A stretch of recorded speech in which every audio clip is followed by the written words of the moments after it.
Super star Rajinikanth தற்போது தர்மன் படத்தில் பிஸியாக நடிச்சிட்டு இருக்காரு. இந்த தர்மன் படத்தை அஸ்வந்த் மாரிமுத்து டைரக்ட் பண்ணுறாரு. மேலும் இந்த தர்மன் படத்தில் சூப்பர் ஸ்டார் ரஜினிகாந்த் அவர்கள் டாக்டராக நடிக்கிறாரு.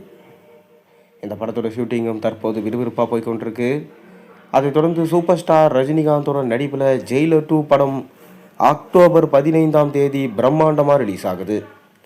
அதற்கு முன்னர் இந்த படத்தோட ஆடியோ லான்ச்சை மலேசியாவில் வச்சுக்கலாமா என படக்குழு ரஜினிகிட்ட கேட்டிருக்காங்க.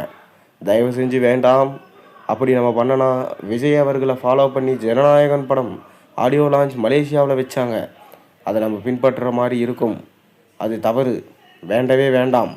நான் எப்பவும் யாரையும் பின்பற்றுவதில்லை, நான் ஆண்டவனுக்கு மட்டுமே பயந்தவன், தொடர்ந்து அனைவரையும் மதிப்பவன், யாருக்கும் நான் போட்டி இல்லை, அதனால் தேவையில்லாத வம்பு பிரச்சனைகளை இழுக்க வேண்டாம் என தமிழ்நாட்டிலே ஆடியோ லான்ச்சை நடக்க திட்டமிட்டிருக்கிறாராம்.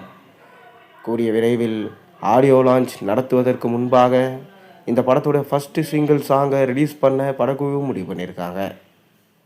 மேலும் இந்த ஜெயிலர் 2 படத்தில் சூப்பர் ஸ்டாரோடு சேர்ந்து ரம்யா கிருஷ்ணன், யோகி பாபு, வசந்த் ரவி, மெரினா மேனன், ஜாக்கி ஷெராஃப், சுனில், தமன்னா மற்றும் பார்த்திங்கன்னா மோகன்லால், சிவராஜ்குமார், கூடவே ரித்திக் ரோஷனும் இந்த படத்தில் முக்கியமான வேடத்தில் நடிச்சிருக்காரு.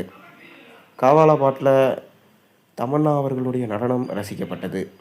பட்டி தொட்டி எங்கும் பயங்கர ஹிட்னா காவாலா பாட்டு தான். ஆரம்பத்தில் காவாலா பாட்டை பார்த்துட்டு ரஜினிக்கு இம்பார்ட்டன்ஸ் இந்த படத்தில் கம்மியாக இருக்குது. மேலும் ரஜினியே இந்த படத்தில் கேமியோவா, தமன்னா தான் இந்த படத்தில் ஹீரோயினா என்கின்ற பல கேள்விகள் பார்த்திங்கன்னா ரசிகர்கள் மத்தியில் இருந்தது. ஆனால் கடைசியில் படம் வெளியான பிறகு தமன்னாவே இந்த படத்தில் கேமியோ தான், ஒரு பாடலுக்கு தான் நடனம் ஆடியிருக்காங்க. அந்தளவுக்கு பார்த்திங்கன்னா இந்த படம் கிட்டத்தட்ட 650 கோடிக்கு மேலே வசூல் செஞ்சது. இந்த 2ஆம் பாகத்தில் நேரா ஃபர்தோகின்ற இந்தி நடனம் ஆடுற கலைஞர் தான் இந்த படத்தில் நடனம் ஆடியிருக்காங்க. இந்த பாட்டு கண்டிப்பாக பட்டி தொட்டி எங்கும் பட்டையை கலப்பும் என சொல்லப்படுது. மேலும் இந்த பாட்டு ஃபஸ்ட்டு சிங்கிள் சாங் என்பதால் ரஜினியோட இன்ட்ரோடக்ஷன் சாங்காக இருக்க அதிக வாய்ப்பு இருக்குது. தொடர்ந்து இந்த படம் அக்டோபர் 15 வெளியாக போவதால் இந்த பாட்டை ஆகஸ்ட் 15 வெளியிடலாம் என படக்குழு முடிவு பண்ணியிருக்காங்க. பொறுத்திருந்து பார்ப்போம். நீங்கள் என்ன நினைக்கிறீங்க? உங்கள் கருத்துக்களை மறக்காமல் கீழே கமெண்ட்டில் சொல்லுங்கள். மேலும் சேனலில் போடுற ஒரு வீடியோஸும் பிடிச்சிருந்தா மறக்காமல் சேனலுக்கு சப்ஸ்கிரைப் லைக் பண்ணுங்கள், பெல் ஐகானை ப்ரெஸ் பண்ணுங்கள்.